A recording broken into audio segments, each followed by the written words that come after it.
to replace the tail light, bulbs, turn signals, the housing itself. They all will have, the whole lens has to come off anyway, so it's all kind of one deal here. Open up the hatch, and then you're going to need a Phillips head screwdriver. We're going to have 2 screws right here on the back.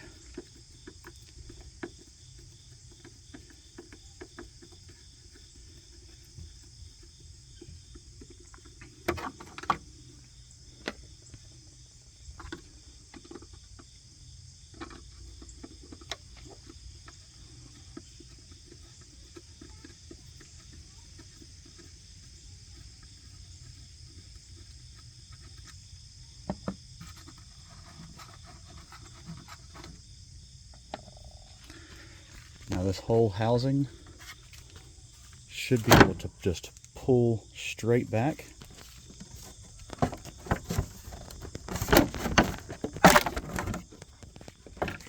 There are 2 pins on the back side, one here and one here, and they sit into these little rubber holes, and that's what's holding it into place.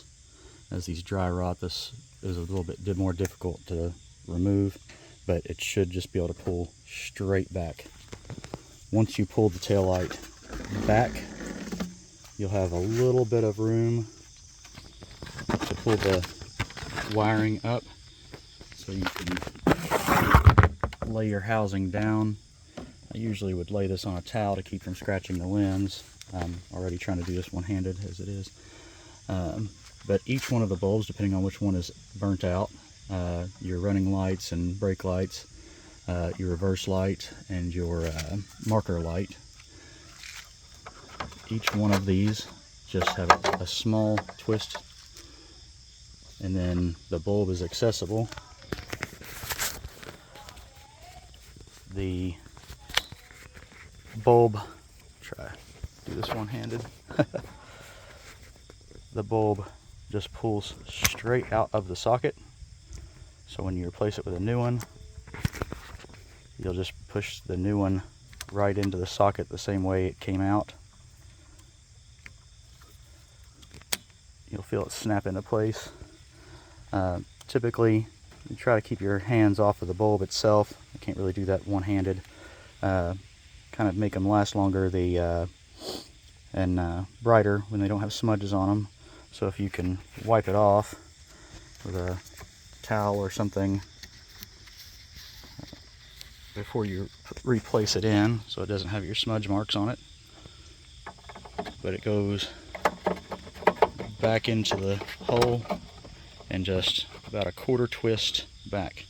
And each one of them is the same way, except for the marker bulb.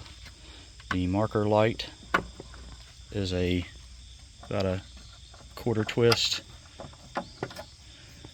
Same scenario. The bulb just pulls straight out of the socket. I can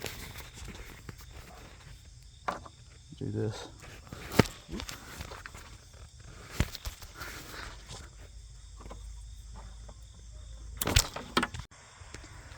And then to replace the bulb,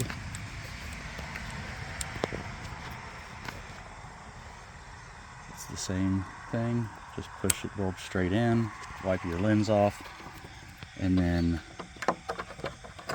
back in the hole until it's seated flat, and 1/4 twist, you'll feel it locked. Once your bulb or lens is replaced,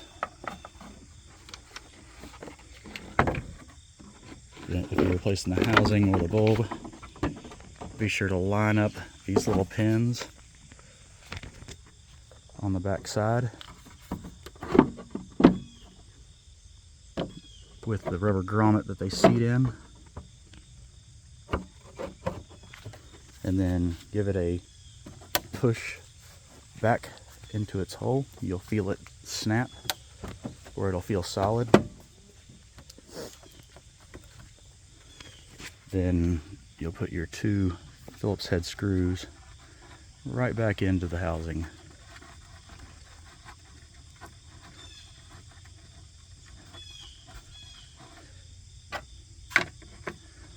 Once you're complete, you can give it a good old-fashioned test. You can check all of the bulbs by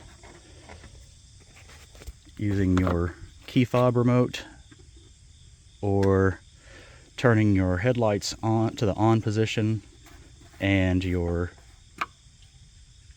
flashers on to check your turn signal bulbs and brake light bulbs. But that is complete. You can close the hatch and you replace the taillight.